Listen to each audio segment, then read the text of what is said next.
ரோபசங்கரை நடிக்கவே விட்டுறாதீங்க. இப்படியே இருக்க சொல்லுங்க. கதையை சொல்றோமோ? கதையை சொல்லல, மலையில போய் யூரின் போவேன் பாருங்க. எனக்கு டிப்பனே வரல, டிப்பனி எவனுக்கு வரல, கீழே இறங்கு அப்படி அவங்கள கண்டாலே பிடிக்கல. ஹைவுட் என்டர்டைன்மெண்ட் வியூவர்ஸ் வணக்கம். சமீபத்தில் அம்பி அப்படின்ற திரைப்படத்தோட ட்ரெய்லர் வந்திருக்கும். நீங்கள்லாம் யூடியூப்பில் பார்த்து ரொம்ப என்ஜாய் பண்ணியிருப்பீங்க. அந்த படக்குழுவினர் நம்ம கூட இருக்காங்க. வணக்கம் சார், எப்படி இருக்கீங்க ரெண்டு பேரும்? ஸோ இந்த படத்தோட ஆப்பர்ச்சுனிட்டி உங்களுக்கு எப்படி கிடைச்சது சார், நீங்கள் சொல்லுங்கள். இல்லை, பொதுவாகவே இயக்குனர் நான் ஒரு அலுவலகத்துக்கு போயிருந்தேன். போகும்போது அப்போ அண்ணே இந்த கதை ஒரு 25 நாளைக்குள்ளே பண்ண கதை, இது எவ்வளவுக்கு எவ்வளவு இம்பார்ட்டன்ட் கொடுக்கணுமோ அவ்வளவுக்கு எவ்வளவு இம்பார்ட்டன்ட் கொடுத்துருக்கோம்னே. யார் தலைவராக பண்ணுறா அப்படின்னு ஃபஸ்ட்டு கேட்டேன். அவர் ரமேஷ் கண்ணா சார் அப்படின்னு.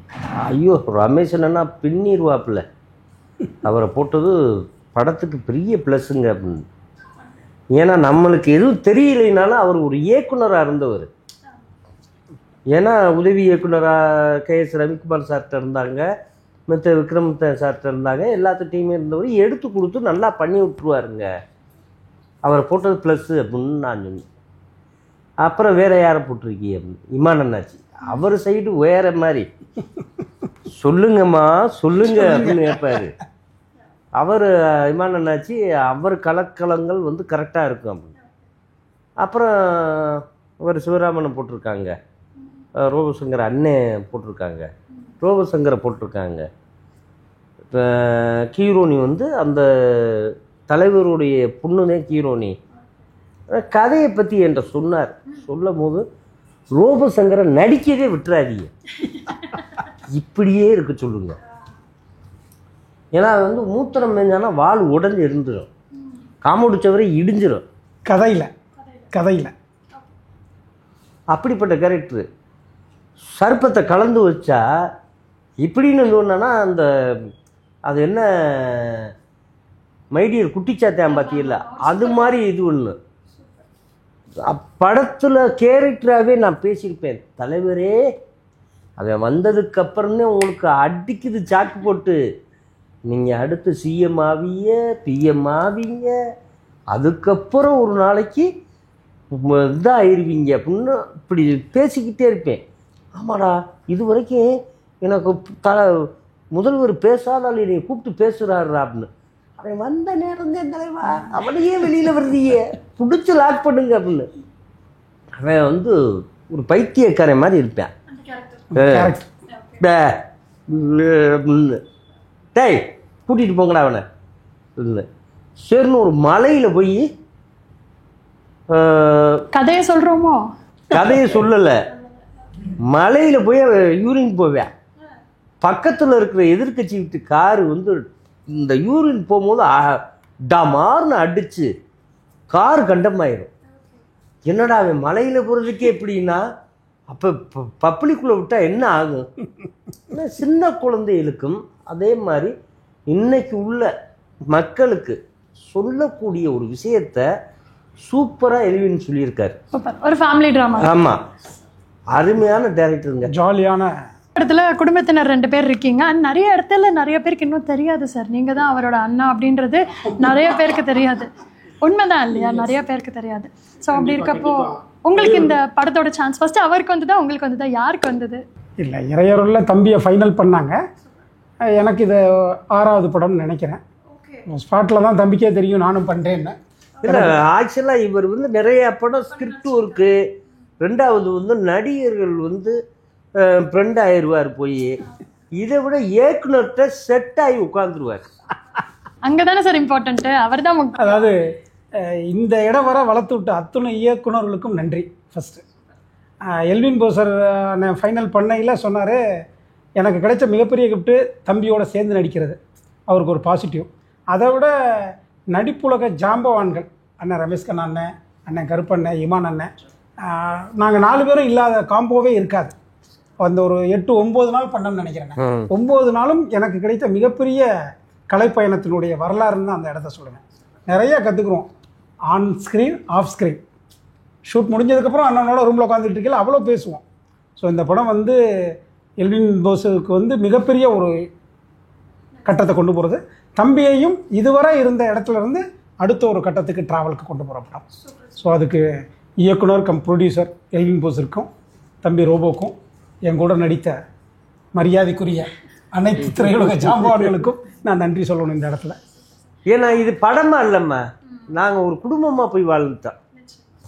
கீழே மேலே இப்படி பேட்டனாக இருக்கும்ல. இதில் என் பக்கத்தில் ரமேஷ் கண்ணா அண்ணன் ரூம்பு, அதுக்கு பக்கத்தில் இமான் அண்ணாச்சி ரூம்பு, அதுக்கு பக்கத்தில் ரோபோ சங்கர் ரூம்பு, இதுக்கு ஆப்போசிட்டில் இவர் ரூம்பு, எல்லாம் ஒரே கேபின் தான். ஆமாம். மேலே பார்த்தா மோகன் வைத்தியா அண்ணன் அண்ணன் பயங்கர ஜாலி, பெரியவரே சின்னவரே பாருங்க. எனக்கு டிப்பனே வரல, டிப்பனி எவனுக்கு வரல. கீழே இறங்கு, இந்த குழு ஆட்டத்தில் கலந்துக்க வந்து சாப்பிடு அப்படின்னு சொல்லிவிட்டேன். அபிஷ்ட் அவங்கள கண்டாலே எனக்கு பிடிக்கலை. சரி பிடிக்கல வைக்கல, சாப்பிடணும்னு முடிவு பண்ணுற. கீழே வந்தால் சாப்பாடு இருக்கு, மேலே வந்தால் கிடையாது, பார்த்துக்க. இல்லைடா சின்னவனே, நான் கீழே இறங்க மாட்டேன்டா. அப்போ நீ கீழே இறங்கலாம் பட்னியாக கிடலாம் பெரியவனே போடா அப்படின்னு சொல்லிட்டு.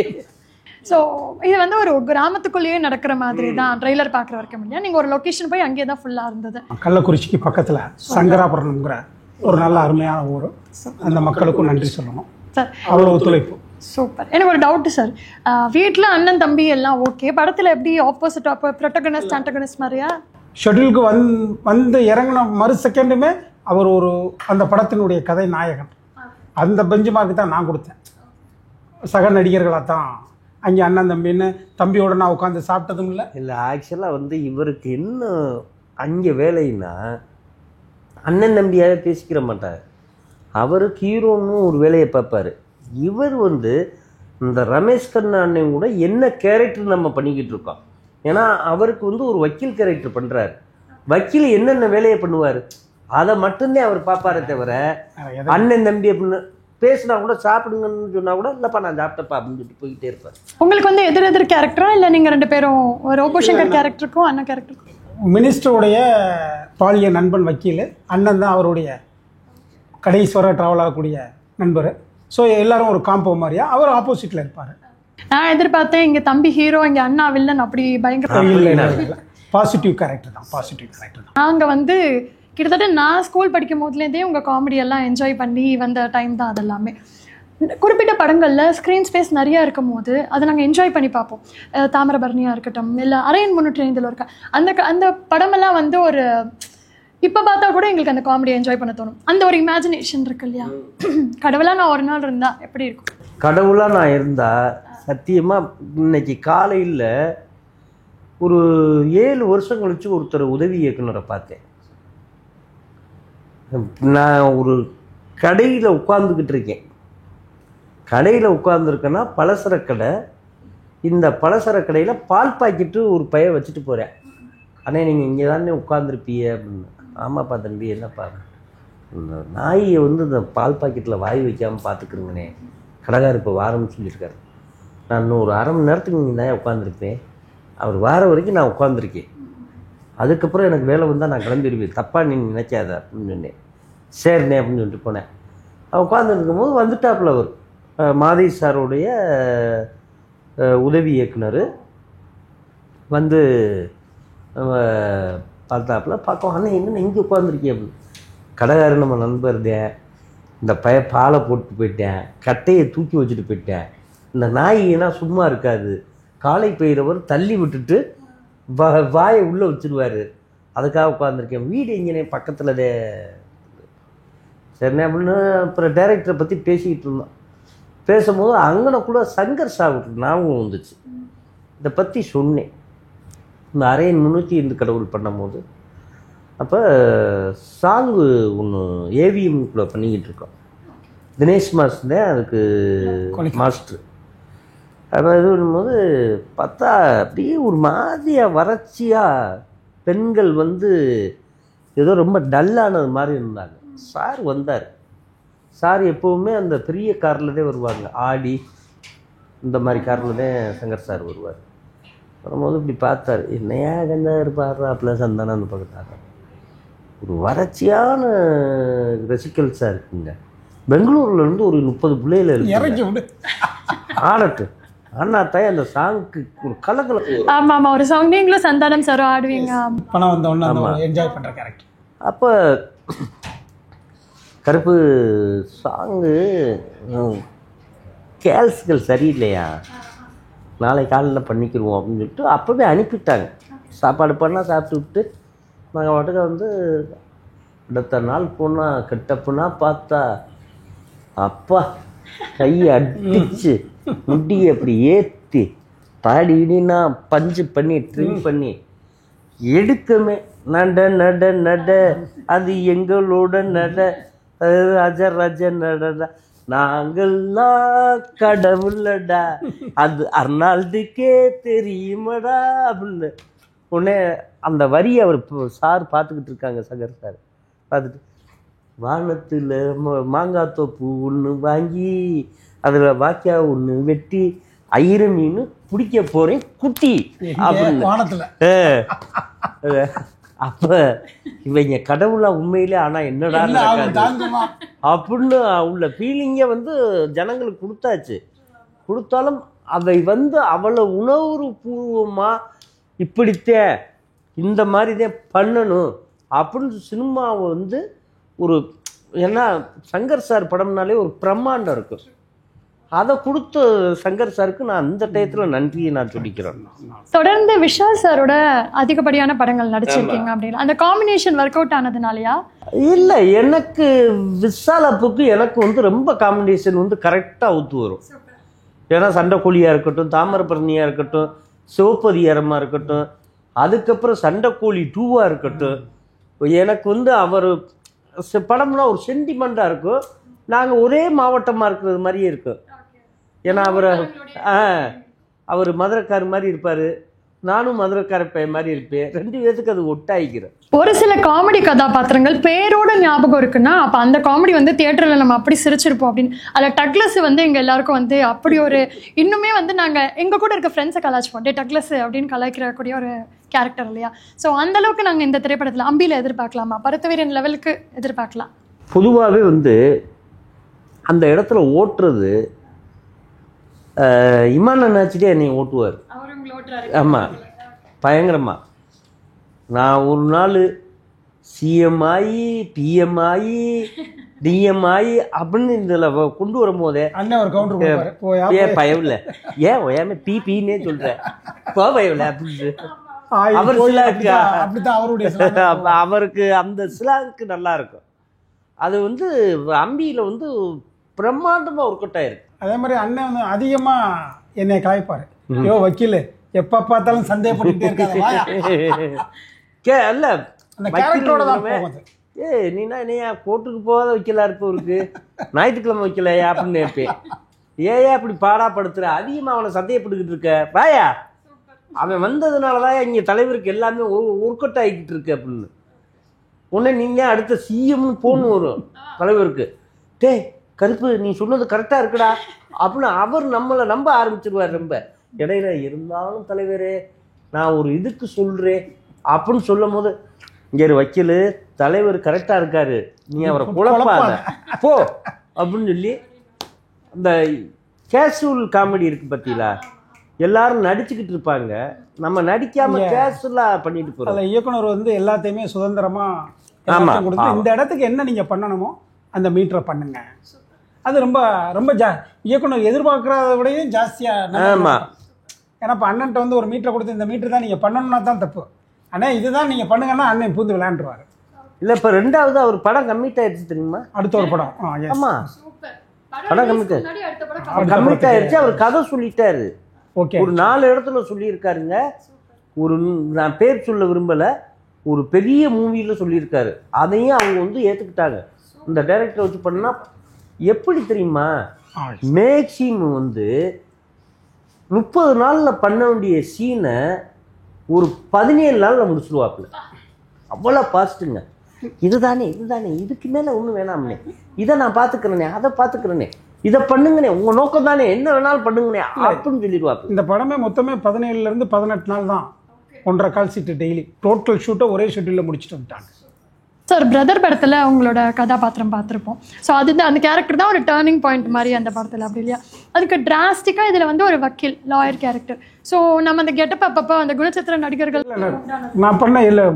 ஆக்சுவலாக இந்த இடத்துல நான் ராஜேஷ் சாருக்கு நன்றியில் தனிப்பட்ட முறையில் சொல்லணும். என்னுடைய முதல் படமாக அண்ணன் வந்து எடுத்து வெளியில் கொடுத்தாங்க. அதுக்கு முன்னாடி ஒரு படம் பண்ணேன், கணேஷ் சார் படம், சுரேஷ் சாத்தையா கொடுவான். அது இன்னும் ரிலீஸ் ஆகலை. இவங்க 2 பேர் தான் என்னை அறிமுகப்படுத்தினது. ஸோ இந்த திரையுலக பயணத்தில் எனக்கு அடிப்படையாக இருந்தது அண்ணன் ராஜேஷ் அண்ணன். அவங்க மூலமாக தான் நம்ம வர ஆரம்பித்தோம். இந்த பிரதர் படத்தில் நம்ம மலை ஜாதி தலைவராக பண்ணோம். இப்போ நம்ம பண்ணிகிட்டு இருக்க எல்லா படத்துலையுமே ஒவ்வொரு விதமான கேரக்டர், எதுலேயுமே எதுவும், ஏன்னா நம்ம கேரக்டராக தான் ட்ராவல் ஆகும். அதில் இது வந்து வக்கீலான ஒரு கேரக்டர். ஸோ ஒவ்வொன்றும் ஒவ்வொரு விதமான கேரக்டர். இதில் நம்ம வக்கீலாக பண்ணோம். சார் உங்கள் துணைவியார் வந்து ஃபிசியோதெரபிஸ்ட் இல்லையா? ஸோ உங்களை பற்றி நாங்கள் தனியாக ஸ்டடி பண்ணதில் வந்து ஒரு சில விஷயங்கள் தெரிஞ்சுக்கிட்டோம். அதாவது நீங்கள் வந்து பல மனநலம் கொன்றிய குழந்தைகளுக்கு உதவி பண்ணுறீங்க அப்படின்னு. அந்த சைடு நாங்கள் இது வரைக்கும் வெளியே பார்த்ததே இல்லை. பெருசாக நீங்கள் வந்து அதை இப்போ பண்ணுறாங்க இல்லையா, நிறையா வந்து பிரபலமாக்குறாங்க, அந்த விஷயத்த நிறைய பேருக்கு தெரியப்படுத்துகிறாங்க. இந்த சைடு எங்களுக்கு தெரியவே தெரியாது. அதை பற்றி சொல்கிறீங்களா? இல்லை, ஆக்சுவலாக எல்லாருமே இப்போ திரை உலகத்தில் உள்ள ஒரு யூடியூப் சேனல் ஆரம்பித்தா அதுக்கு என்னென்ன தேவையோ, நம்ம என்ன சாதனை பண்ணியிருக்கோம் வச்சுருக்கோம், இதை வெளிப்படுத்தி கொண்டு வருவாங்க. ஆனால் நானாக சொல்லவே மாட்டேன், யார்கிட்டையே சொல்லாமத்தே நிறையா விஷயம் பண்ணுவேன். 1-2 குழந்தைகளில் கிட்டத்தட்ட ஒரு 250 பிள்ளைகள். இந்த 250 பிள்ளைகளும் ரொம்ப மனநிலை பாதிச்சு இங்கே உள்ளே வந்திருக்குங்க. அதுகளை சரி பண்ணி கரெக்டான டயத்துக்கு அவங்க குடும்பத்தில் கொண்டு போய் ஒப்படைச்சிடாங்க. இப்படிப்பட்ட விஷயந்தே இன்னைக்கு வரைக்கும் அங்கே போகுது. அந்த சாந்திவனம் திருச்சிக்கு பக்கத்தில் மணைப்பாறைக்கிட்ட இருக்குது.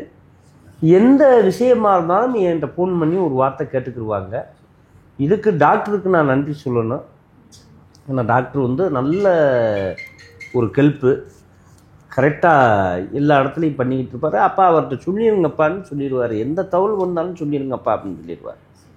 ஒரு குழந்தை வெளியில் போகிறதா இருந்தாலும் என்கிட்ட தகவல் வரும், சந்தோஷமாக அவங்க அப்பா அம்மாவோட அனுப்பி வைங்க அப்படின்னு சொல்லி. நீங்கள் வந்து நிறையா பழங்கள் அந்த மாதிரி வாட்டர் பாட்டில்ஸ் அப்படிலாம் போகிற வர வழியில் இருக்கவங்களுக்கு கொடுப்பீங்கன்னு கேள்வி. இல்லை, ஆக்சுவலாக வந்துமா இங்கேருந்து சென்னையிலேருந்து மதுரை கிளம்புறேன்னு வச்சுக்கிறோங்க. எப்படி பார்த்தாலும் ஒரு 5 மணி நேரம் 6 மணி நேரம் ஆகும்.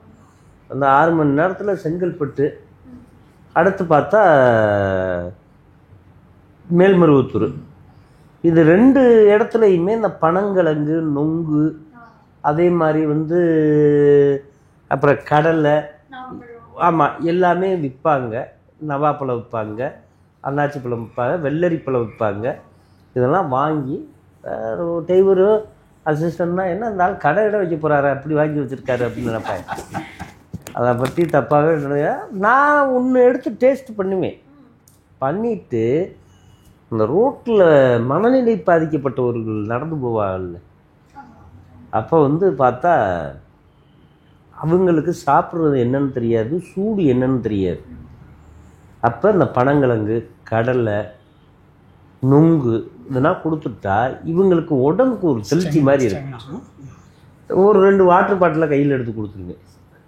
அதே மாதிரி ரொம்ப அழுக்காக இருந்தால், ட்ரெஸ்ஸு ரொம்ப அழுக்காக இருந்தால் என்னுடைய காவி வேஷ்டி இருக்கிறதையும் என்னுடைய சட்டையும் எடுத்து இந்த அதை கட்டிக்க, அதை கலட்டி போடு ஃபஸ்ட்டு அப்படின்னு சொல்லிட்டு கலட்டி போட சொல்லி நானே மாட்டி விட்டுருக்கேன். இப்படி மாட்டி விட்டுட்டே அப்படி வந்துக்கிட்டு எங்கேயாவது ஒருத்தருக்கு இப்போல்லாம் பண்ணாலே அது ஒரு ரீல்ஸ் எடுத்து போட்டு அது ஒரு 1 மில்லியன் ஃபாலோவர்ஸ் வந்து தப்பு சொல்லலை, அதை பார்த்து நிறைய பேர் பண்ணுவாங்க. இத்தனை வருஷமாக நீங்கள் இதை பண்ணிட்டு இருக்கீங்க, ஆனால் அது வெளியே யாருக்கும் தெரியல. சொல்ல மாட்டேன், பெரிய விஷயம் சார். இறைவனுக்கு தெரியும். கொடுத்ததை சொன்னோம்னா விளம்பரத்துக்காகன்னு சொல்லுவாங்க. இதெல்லாம் நம்மளுக்கு தேவையா? அதெல்லாம் வேணாம். நம்மளுடைய பாணியில் போயிடணும். எம்ஜிஆர் ஐயா மாதிரி கொடுக்குறதும் தெரியக்கூடாது, வாங்குறதும் தெரியக்கூடாது. அப்படி நம்ம வாட்டுக்கு அப்படி போயிடும். சார், இது எனக்கு ஒரு கொஷின் தவிர நினச்சிக்க வேண்டாம். நிறைய பேருக்கு வந்து இப்போது ஒரு படம் நினச்சாலே லட்சக்கணக்கில் சம்பளம் வாங்குறாங்க, கோடிக்கணக்கில் சம்பளம் வாங்குற அளவுக்கு இப்போ வந்துட்டாங்க. அவங்க ஒரு ஹெல்ப் பண்ணுறாங்கன்னா அவங்களுக்கு அது பெருசாக தெரியாது. அவங்க ஒவ்வொரு படங்களுக்கும் அத்தனை கோடிகள் வாங்கிட்டு இருப்பாங்க. நம்ம அது ஒரு உதவி பண்ணுறோன்னா நம்ம பின்னாடி நம்ம சேர்த்து வைக்கணும் அப்படின்னு நிறைய பேர் நினைப்பாங்க இல்லையா? நமக்கு ஒரு பேங்க் பேலன்ஸ் வேணும், நம்ம குழந்தைக்கு ஒன்று வேணும், நாளை பின்ன நம்ம ஒன்று செய்யணும் அப்படின்னு. இப்படி கொடுக்கும் போது நீங்கள் என்னைக்காவது யோசிச்சிருக்கீங்களா இது நம்ம பே பண்ணுறோமே, நமக்கு நாளைக்கு இருக்குமா, நமக்கு நாளைக்கு யாராவது பண்ணுவாங்களான்னு நினச்சிருக்கேன். ஒரு மனிதன் இன்னைக்கு தூங்கிட்டு காலையில் எந்திரிச்சாத்தே வாழ்க்கையுடைய நிச்சயமே. அதுக்குள்ளே நீங்கள் அதை போய் சேர்த்து பிள்ளைகளுக்கு வேணும், பொண்டாட்டிக்கு வேணும். நான் என் திறமையை வச்சு என்னுடைய இயக்குனர் அண்ணே பாலாவும் அமீரும் கூட்டு வந்து எனக்குன்னு ஒரு ரோடை போட்டு கொடுத்தாங்க. நான் போய்கிட்டு இருக்கேன். என் பிள்ளைகளுக்கு நான் சொல்கிற ஒரே ஒரு விஷயந்தேன், படி, நல்லா படி, அதுதான் உனக்கு பெரிய சொத்து. படிப்பு இல்லைன்னா என்றைக்குமே வாழ்க்கையில் உங்கள் அப்பே மாதிரி ஏமாந்து நிற்காத. அதனால் நல்லா படிச்சுக்கடா, படித்து நீ முன்னேறி காசுகளை என்னைய மாதிரி விடாத. அம்மாவுக்கு கொடு, அழகான ஒரு கல்யாணத்தை பண்ணு, மனைவியை வந்து வாழ வை, சில கஷ்டப்படுறவங்களுக்கு உதவி பண்ணு. உன் கண்ணுக்கு நேரம் பார்க்குறவங்க இப்படி கஷ்டப்படுறாங்கன்னா அவங்களுக்கு உதவி பண்ணுப்பா அப்படின்னு என் பொண்ணுக்கும் அதைத்தான் நான் சொல்லுவேனே தவிர, என் மனைவினா ரொம்ப ஓட்டக்கை. 100 ரூபா கொடுக்குற இடத்துல 500 ரூபாயை கொடுத்துட்டு வரும். அவங்களுமே அப்படிதான். ஏன் நான் கொடுக்கக்கூடாதா அப்படின்னு நல்லபடியாக கொடுத்தா. சார், அப்படி இந்த கொஸ்டினுக்கு ஃபாலோப்பா, காதல் திருமணமா இல்லை அரேஞ்ச்டு மேரேஜ்? நான் எங்கிட்டு காதல் பண்ணுறது, ஏற்கனவே காதல் பண்ணிதான் பல பிரச்சனை இருக்குது. காதல் காதல் காதல். ஸோ அரேஞ்ச்டு மேரேஜ் தான். அப்படி ஓகே. அவங்க ஆனால் அதுக்கப்புறம் இருக்கிற ஒரு ரிலேஷன்ஷிப் இருக்கும்ல, என்னதான் அரேஞ்ச் மேரேஜ் ஆனால் ஒரு புரிதல் வந்ததுக்கப்புறம் தான். இல்லை, நான் தாலி கட்டிட்டு அதுக்கப்புறம் லவ் பண்ணேன். ஏன்னா தாலி கட்டிட்டு எல்லாத்துக்கும் ஃபஸ்ட் நைட்டு வரும். எனக்கு அது ஃபஸ்ட் நைட்டாக வரல, தாலி கட்டியாந்து வீட்டில் விட்டுட்டு அன்னைக்கு இரவே நான் சேலத்துக்கு போயிட்டேன். ஷூட்டிங்க போயிட்டு ஏன் ஒன்றும் இல்லை, பார்த்துட்டு சரி நீ படத்துக்கு ரெஸ்ட் எடுங்க, நான் ஷூட்டிங் போயிட்டு வரேன். நான் சேலத்துக்கு ஷூட்டிங் போயிட்டு 2-3 ஒரு படம் அது முடிச்சுட்டு அதுக்கப்புறம் ராமநாராயண ஐயா படம் குட்டிச்சாத்தான்னு சொல்லிட்டு ஒரு படம், குட்டி பிசாஸ். அதில் தான் சூப்பர் சாங் வச்சுருந்தார். தங்கச்சி எப்படின்னா மனைவி சென்டிமெண்ட் கிடையாது, தங்கச்சி சென்டிமெண்ட். 50 தங்கண்டா என் தங்கச்சி, பல வருஷம் ஜெம்மண்டா என் ராஜாத்தி, இவ நடந்தா இவ சிரிச்சா தேவானம்மா பிலிமு போலடா. கருப்பு நிற சிங்கண்டா எங்க அண்ணே, இவன் வந்து நின்றா வண்டலூர் சிங்கண்டா. அது அப்போ அவர் கையெடுத்து கும்பிட்டார், நான் என்னுடைய மண்ணின் மைந்தன் வராரு அப்படின்னு. அப்போ எல்லாமே எனக்கு மாறிடுச்சு. ஒரு திருமணம் ஆனதுக்கு அப்புறம் தான் எல்லாருமே கிட்டத்தட்ட 1 வருஷம் கழிச்சுதான் என் மனைவி வந்து நான் பார்த்தேன். ஏன்னா கல்யாணம் பண்ணி அன்னைக்கு இரவு நான் வெளிக்கிளம்புனேன்ல, 1 வருஷம் வரைக்கும் ஃபோனில் தான் பேசுவோம். அநியாயம் சார். என்ன சார் நீங்கள் 1 இயராவா? ஏன்னா அது பரீட்சையில் போயிடுச்சு, ஃபைனல் எக்ஸாமு. அப்போ எல்லாருமே கேட்டிருக்காங்க அவங்க ஃப்ரெண்டு ஃபுல்லாக, என்னடி கல்யாணம் பண்ண, அவர் அங்கே இருக்காரு நீ இங்கே இருக்க, இதுவே அவர் ஜாலியான டைப் போயிட்டார். நீங்கள் உங்கள் பேஷன் கண்டினியூ பண்ணுறீங்க, அவங்க அங்கே. அதாவது பரீட்சை எழுதிட்டு நான் பரீட்சைனா எழுதி முடிச்சுட்டு பாஸ் ஆகிட்டே அப்படின்னு சொன்னிச்சு. பாஸ் ஆகிட்டீங்கன்னா உனக்குள்ளே கேட்க வாங்கி 10 பேருக்கு கட் பண்ணி கொடுத்து விடு, அவ்வளோதான் முடிஞ்சு வச்சு அப்படின்னு. அந்த மாதிரி அப்படி நான்